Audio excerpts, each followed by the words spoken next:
अस्सलाम वालेकुम friends, welcome back my channel cook with Mariam. बिस्मिल्लाहिर्रहमानिर्रहीम। आज हम बनाएंगे ईद स्पेशल शीरी खोरमा। यहाँ शीर खोरमा बनाने के लिए मैंने थोड़ी सी सवैयाँ ले ली। ये मेरे पास नारियल और बादाम है सजावट के लिए। 4 चम्मच में चीनी के लिए, हाफ लीटर मैंने दूध का लिया। बहुत ही आसान तरीके से झटपट में बनने वाला शीर खोरमा मैं आपको बताऊंगी। आपको देर भी नहीं लगेगी, बहुत झटपट में ईद पे ये बन जाएगा। यह दूध को हम हल्का सा बॉयल कर लेते हैं। यहाँ दूध हमारा गर्म हो चुका है। दूध मैंने बॉयल किया हुआ लिया। अगर आप कच्चा दूध लेंगे तो उसको बॉयल लाजमी करना। यहाँ 2 इलायची मेरे पास हरी, मैंने वो डाल दी है। इसी के साथ में डाल दूंगी सवैयाँ। यहाँ मैंने सवैयाँ डाल दी। अब हम तकरीबन 2 से 3 मिनट के लिए इनको अच्छे से पका लेंगे।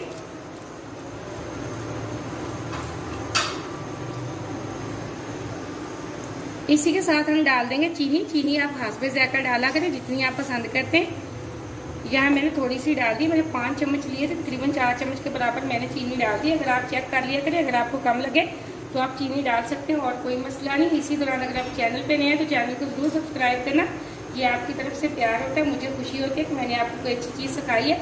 ये माशाल्लाह बहुत झटपट में बनने वाला शीर खोरमा। आपको ज़्यादा झंझट भी नहीं करना पड़ेगा, बहुत झटपट में बनके ये तैयार हो जाएगा। अब हम मज़ीद इसको 2 मिनट और पका लेते हैं।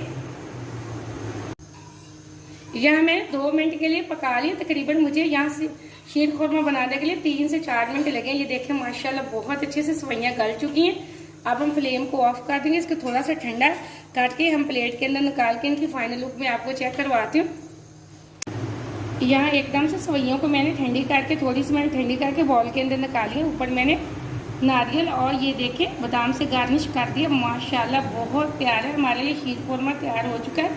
बहुत मज़े की रेसिपी। आप इस रेसिपी को ईद पे ज़रूर ट्राई करें। वीडियो को पूरा देखना, लाइक करें। मुझे अगली रेसिपी के लिए इजाज़त। अल्लाह हाफिज़।